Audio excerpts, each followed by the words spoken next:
என்னடி, இப்போ உனக்கு சந்தோஷம் தானே? என் புள்ளைய ஒழிச்சு கட்டணும்னு தானே நினைச்ச. இப்போ அதை பண்ணிட்டியே, சந்தோஷப்படு. இனி உனக்கு எந்த தொந்தரவும் இருக்காது. உன் குடும்பத்தை ஆளெல்லாம் வர வச்சுக்கோ. நல்ல வீட்டில் கூத்தடிங்க, அதுதானே உங்களுக்கு வேணும். அழகா வீடு நிறைய என் பொண்ணு சுத்தி சுத்தி வருவா, அப்பா அப்பான்னு. அது உனக்கு பிடிக்காம போயிடுச்சுல்ல? என்னங்க? வாய மூடுடி, இனி பேசாத, என்கிட்ட பேசவே பேசாத. என்னங்க, என்னை மன்னிச்சிடுங்க. இப்படி நடக்கும்னு நான் நினைக்கல. அப்புறம் வேற எப்படி நினைச்ச? என் பொண்ணு செத்துருவான்னு நினைச்சியா, இல்லை என் பொண்ணு சாவடிச்சிடலான்னு நினைச்சியா? அச்சிச்சோ, அப்படியெல்லாம் பேசாதீங்க. ஆயிரம் தான் இருந்தாலும் அவன் நம்ம பொண்ணு, நான் வளர்த்த பொண்ணு. ஆமா ஆமா, நீ வளர்த்த பொண்ணு மேலதான் உனக்கு பாசம் எவ்வளவுன்னு இவ்வளவு நாள் காமிச்சே இல்ல. ஏங்க, நான் பண்ணதெல்லாம் தப்பு தாங்க, என்னை மன்னிச்சிடுங்க. போய் ஹாசினியை கூப்பிட்டுன்னு வந்துருங்க. ஏன்? என் பொண்ணு எங்கேயோ உயிரோட இருக்கா, அவ அங்கேயே நல்லா இருந்துக்கிட்டோம். இங்க வீட்டுக்கு கூப்பிட்டுன்னு வந்து அவளை சாவடிக்கிறதுக்கா? ஐயோ இல்லைங்க, நான் தான் பண்ண தப்பெல்லாம் ஒத்துக்கிறேன்ல. தப்பு தாங்க. ஏதோ சொத்து மேலே இருக்கிற ஆசையெல்லாம் புத்தி கெட்டு அப்படி பண்ணிட்டேன். இனி அப்படியெல்லாம் எதுவும் பண்ண மாட்டேங்க. ஹாசினியை வீட்டுக்கு கூப்பிட்டுன்னு வந்துருங்க. போதும்டி, இனி உன் நாடகத்தை எல்லாம் நம்புறதுக்கு நான் தயாரா இல்லை. என் பொண்ணு ஏதோ பெருந்தன்மையா இந்த சொத்தெல்லாம் நீங்களே வச்சுக்கங்கன்னு சொல்லிட்டா. ஆனா இந்த சொத்துல சல்லி பைசா கூட உனக்கு கிடைக்காதுடி. எனக்கு அதெல்லாம் எதுவும் வேண்டாங்க. ஹாசினியை வீட்டுக்கு கூப்பிட்டுன்னு வந்துருங்க. நான் பண்ணதெல்லாம் தப்பு தான். இனி அந்த மாதிரியெல்லாம் பண்ண மாட்டேன். போதும்டி, நீ நடிக்கிறான்னு தெரியுது, ஆனா எதுக்காக நடிக்கிறான்னு தான் தெரியல. என் பொண்ணை வீட்டுக்கு கூப்பிட வச்சு அவளை ஏதாச்சும் செய்யணும், அதானே? உன் தம்பிக்கு அவளை கட்டி வைக்கணும், அதானே? ஐயோ இல்லைங்க, இனி அதை பற்றியே நான் பேச மாட்டேன். அப்படியெல்லாம் எதுவும் இல்லை. என் தம்பிக்கிட்ட கூட நான் சொல்லிடுறேங்க. இனி அவன் இந்த வீட்டு வாசப்படியும் மிதிக்காத மாதிரி நான் பண்ணுறேன். போய் ஹாசினியை கூப்பிட்டுன்னு வந்துருங்க. அடடடடே, என்னம்மா நடிக்கிற? போதண்டி, இருக்கிறப்ப நல்லா பார்த்துக்கல, போன உடனே என்னம்மா நடிக்கிற? இப்பதான் பாசம் பொங்குதோ? நான் என்ன சொன்னாலும் இனி நீங்கள் கேட்க மாட்டீங்க. அவள் எங்கே இருக்கானா சொல்லுங்க. நானே போய் அவள் கையில் காலில் விழுந்தாவது அவளை வீட்டுக்கு கூப்பிட்டுன்னு வந்துடுறேன். கூப்பிட்டுன்னு வந்து என்ன பண்ண போற? இனி அவளை நான் அப்படியெல்லாம் நடத்த மாட்டேங்க. அவளை நல்ல மாதிரி பார்த்துக்கிறேன். இதை நான் நம்பணும். நிஜமா தாங்க. இங்க பாரு, நான் முதலே கோபத்துல இருக்கிறேன். என்னை கொலகாரனை மாத்தாது. ஒழுங்கு மரியாதையை என் கண்ணு முன்னாடி நிற்காம ஓடிடு. என் பொண்ணு தூரமா இருந்தாலும் அவன் நல்லா இருந்துகிட்டோம். இனி இந்த நரகத்துக்கு வர தேவையே இல்லை.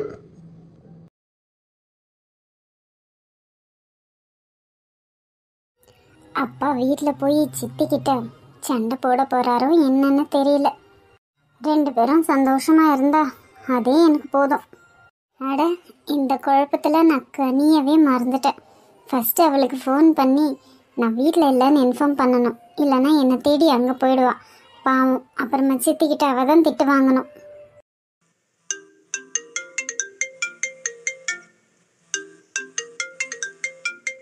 யாரோட ஃபோன் அது இப்படி அடிச்சுக்கிட்டே இருக்கு?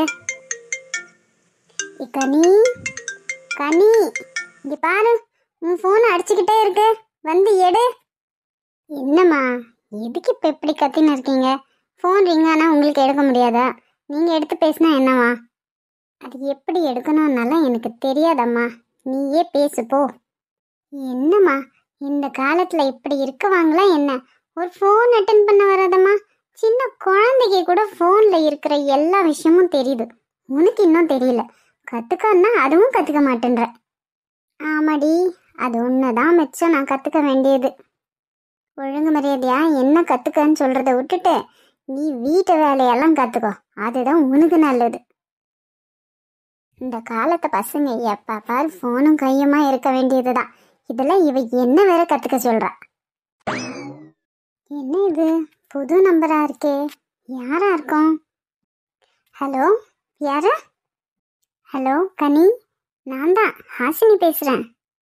அட ஹாசினி, என்ன இது அதிசயமா இருக்கு, ஃபோன் எல்லாம் பண்ணியிருக்க. என்னடி புது ஃபோன் வாங்கிட்டியா என்ன? ம், ஆமாடி, அப்பதான் வாங்கி கொடுத்தாரு. சபாஷ், பரவாயில்லையே. மாமா உனக்கு ஃபோனெல்லாம் வாங்கி கொடுத்துருக்காரு. எங்கடி ட்ரீட்டு? அதுக்கு என்ன, நேரில் வா கொடுத்துட்றேன். சரி, சாயங்காலமே வந்துடுறேன். ஃபோன் வாங்கினேன்றத சொல்கிறதுக்கடி எனக்கு கூப்பிட்ட? அது மட்டும் இல்லை, இன்னொரு முக்கியமான விஷயத்தை பற்றி சொல்லணும், அதான் கூப்பிட்டேன். முக்கியமான விஷயமா? என்ன? அது வந்து கனி, நான் வீட்டில் இல்லை, வீட்டை விட்டு வந்துட்டேன். என்னடி, என்ன சொல்ற நீ? வீட்டை விட்டு வந்துட்டியா? வீட்டை விட்டு எங்கே போன? பதறாதடி, நீ பதற மாதிரியெல்லாம் இங்கே ஒன்றும் இல்லை. நான் ஹாஸ்டலில் இருக்கேன் இப்போ. எது, ஹாஸ்டலா? ஹாசினி, உனக்கு என்ன தலைகளை கெட்டு போச்சா? எதுக்குடி ஹாஸ்டலுக்கு போன? இதுதான் நல்ல முடிவுன்னு தோணுச்சுடி. இனி என்னால் அந்த வீட்டில் இருக்க முடியாது. அவ்வளோ பிரச்சனை ஆனதுக்கு அப்புறமா எனக்கு அங்கே இருக்க மனசு பிடிக்கல. அதான் அப்பா கிட்ட சொல்லி ஒரு நல்ல ஹாஸ்டலை தேடி நான் ஹாஸ்டலுக்கு வந்துட்டேன். அப்போவே தான் எனக்கு என்னென்ன தேவையோ அதெல்லாம் வாங்கி கொடுத்துட்டு ஹாஸ்டலை விட்டுட்டு போனார். என்னடி ஹாசினி, எல்லாம் இருக்கும்போதே நீ ஒரு அனாதை மாதிரி ஹாஸ்டலில் இருக்கிறியடி. அங்கே சௌகரியம்லாம் உனக்கு ஓகேவா? அனாதை மாதிரி என்ன, கிட்டத்தட்ட அனாதை தான். என்ன, எங்கள் அப்பா இருக்காரு, இருந்தாலும் அவரால் ஒன்றும் பண்ண முடியல. இங்கே எனக்கு எந்த பிரச்சனையும் இல்லை, சௌகரியமாக தான் இருக்கு. எல்லாத்துக்கும் மேலே நிம்மதியாக இருக்கிறேன்டி. ஹசினி, கஷ்டமா இல்லையா? நீ வேணும்னா எங்கள் வீட்டுக்கு வந்துடுறியா? எங்கள் கூடவே தங்கிக்கடி. கஷ்டமெல்லாம் இல்லைடி, நான் தங்கி இருக்கிற ரூம் வந்து ஷேரிங் தான். என் கூட இருக்கிற பொண்ணும் காலேஜ் படிக்கிற பொண்ணு தான். சேம் நம்ம கிளாஸ் தான், ஆனால் வேறு காலேஜ். அவங்களும் என்கிட்ட நல்லா ஃப்ரெண்ட்ஷிப்பை தான் பழகுறாங்க. இதெல்லாம் வேண்டாடி, நீ எங்கள் வீட்டுக்கு வந்து எங்கள் வீட்லேயே இருந்துக்கோ. உன்னை யாரும் ஒன்றும் கேட்க மாட்டாங்க. கனி, சின்ன பிள்ளை மாதிரி பேசாத. உங்கள் வீட்டில் நான் வந்து எப்படி இருக்கிறது? எல்லாரும் ஒரு மாதிரி பேசுவாங்கடி. வேண்டா. என்ன வேண்டா? யாரும் ஒன்றும் பேச மாட்டாங்க. அடம் பிடிக்காத கனி. உங்கள் வீட்டில் உங்கள் அண்ணாலாம் இருக்கிறாங்க, எப்படி நான் வந்து இருக்கேன்? நாளைக்கே உங்களுக்கு கல்யாணம் ஆயிடுச்சுனாக்கா என்னால் அங்கே இருக்க முடியாதுல்ல. அதெல்லாம் யோசிக்கணும் கனி. அப்படியா? எங்கள் அண்ணன் இதுக்கு வேற யாரையோ கட்டிக்கணும், உன்னையே கட்டிக்கிட்டா உனக்கு எந்த பிரச்சனையும் இருக்காதுல்ல. நீ காலம் பூரா சேஃபாக இருக்கலாம். எங்கள் அண்ணனும் உன்னை நல்லா பார்த்துக்குவான். எங்கள் அம்மா பற்றி உனக்கு முதல்லே தெரியும். நீ வந்தது ஹாசினி, நீ ஹாஸ்டலில் இருக்கிறத நினைச்சாலே எனக்கு ரொம்ப கஷ்டமாக இருக்கு. கனி, கனி, நீ என்ன பேசுற? என்ன பேசுறன்னு தெரிஞ்சுதான் பேசுறியா? ஆமாம் ஹாசினி, நீ இப்படி கஷ்டப்படுறது என்னால் பார்க்க முடியல. நீ எதுக்கு கஷ்டப்படணும்? எங்கள் குடும்பம் இருக்குல்ல, நீ எங்கள் வீட்டுக்கு வந்துரு ஹாசினி. ஏ லூசு, நீ ஓவராக உணர்ச்சி வசப்படுற. அதான் எனக்கு ஒன்றும் இல்லை, நான் நார்மலாக தான் இருக்கேன். என் ஹாஸ்டலில் தங்குறதுல எனக்கு எந்த பிரச்சனையும் இல்லை. நீ என்ன நினச்சி வருத்தப்படாத. அது எப்படி ஹாசினி, உன்னை நினச்சி நான் வருத்தப்படாமல் இருக்க முடியும்? நம்ம 2 பேரும் சின்ன வயசுலேருந்தே ஃப்ரெண்ட்ஸாக இருந்திருக்கோம். நீ கஷ்டப்பட்டா நான் தாங்குவேனா சொல்லு? உனக்கு ஏதாச்சும் ஒன்றுனா அது எனக்கும் தானே. நான் மட்டும் சந்தோஷமாக எங்கள் அம்மா கூட எங்கள் அண்ணன் கூட குடும்பமாக இருக்கிறேன். ஆனால் நீ யாரும் இல்லாமல் ஹாஸ்டலில் இருக்கிற. என்னால் ஜீரணிச்சிக்க முடியல ஹாசினி. இப்படியெல்லாம் உனக்கு ஏன் தோணுது தெரியுமா? நீ என் மேலே அளவுக்கு அதிகமான அன்பு வச்சிருக்க. அதான் நீ இப்படி பேசும்போது எனக்கு ரொம்ப சந்தோஷமாக இருக்குது. என் மேலே அன்பு வைக்க யாரோ ஒருத்தர் இருக்கிறாங்க. போதும், இப்படி பேசியே நீ ஆழமாக்கிடுவ. இங்கே பாரு, நான் சொன்னனே, அதை பற்றி ஏதாவது யோசிக்கிறியா? கனி, விளையாடாத. எனக்கு இப்போ இங்கே யோசிக்கிற மாதிரி எந்த நிலைமையும் இல்லை. நான் நல்லா தான் இருக்கேன். அப்புறமா நீ இப்போ என்கிட்ட சொன்னியே, இதை லூசுத்தனமாக உங்கள் வீட்டில் சொல்லி வைக்காத. அப்புறமா உங்கள் வீட்டுக்கு கூட என்னால் வர முடியாது. அப்படி பண்ணி வச்சிடாத. என்ன எங்கள் வீட்டுக்கு வர முடியாது? உங்ககிட்ட ஒரு விஷயத்த சொல்லணும். அது சர்ப்ரைஸாக இருக்கட்டும், காலம் கூடி வரும்போது சொல்லலாம்னு நினச்சேன். ஆனால் அப்படி ஒரு காலம் வராதுன்னு நினைக்கிறேன். சர்ப்ரைஸா? என்ன இப்போ நீ சொன்னதே பெரிய சர்ப்ரைஸ் தான். இது அதை விட பெரிய சர்ப்ரைஸ். சரி சொல்லு என்ன?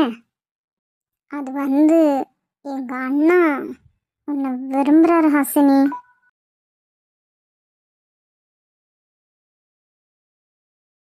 ஏய் கனி, விளையாடாத. நான் உங்க வீட்டுக்கு வரணும்னு இல்லாத பொய்யெல்லாம் சொல்லாத. எனக்கு என்ன பைத்தியமா? இது என்ன சின்ன விஷயமா இப்படியெல்லாம் போய் சொல்ல? நான் ஒன்றும் பொய்யெல்லாம் சொல்ல, உண்மைதான். எங்கள் அண்ணா உன்னை விரும்புகிறாரு. எங்கள் அம்மா கிட்ட சொல்லின்னு இருந்தாரு, ஹாசினி வீட்டுக்கு போய் எனக்காக பொண்ணு கேளுன்னு. உனக்கு என்னை பற்றி தெரியும் தானே? நான் வேற ஒருத்தரை விரும்புகிறேன்னு உனக்கு தெரியும் தானேடி? நீ சொல்ல வேண்டியது தானே? என்னென்ன சொல்லட்டும்? அந்த சீனியர் தான் உன்னை கண்டுக்கவே மாட்டேன்றான்ல, உன்னை கேட்டு விட்டுட்டான் தானே? அவன் வேண்டாம் ஹாசினி. எங்கள் அண்ணன் உன்னை நல்லா பார்த்துக்குவான், எங்கள் அம்மாவும் நல்லா பார்த்துக்குவாங்க. பத்தாதுக்கு நான் உன் கூடவே இருக்கலாம். பேசாமல் எங்கள் அண்ணனை கட்டிக்கோ. கனி ப்ளீஸ் கனி, விளையாடாத. நான் இப்போ நீ சொல்கிற எந்த விஷயத்துலையும் என்னால் எதுவும் முடிவெடுக்க முடியாது. நான் இப்போ ஃபோனை வைக்கிறேன். சாரி கனி. என்ன இவ்வளோ சர்வ சாதாரணமாக சொல்லிட்டா? அவங்கள எப்படி நான் அந்த மாதிரியெல்லாம் நினைக்கவே இல்லை. ஒருத்தனை லவ் பண்ணி நான் பட்டது போதும். இதில் ஐயோ கடவுளே, என்னால் கொஞ்சம் கூட இதை நினச்சி பார்க்கவே முடியல. இந்த கனிக்கு என்ன பைத்தியம் பிடிச்சிருக்கா?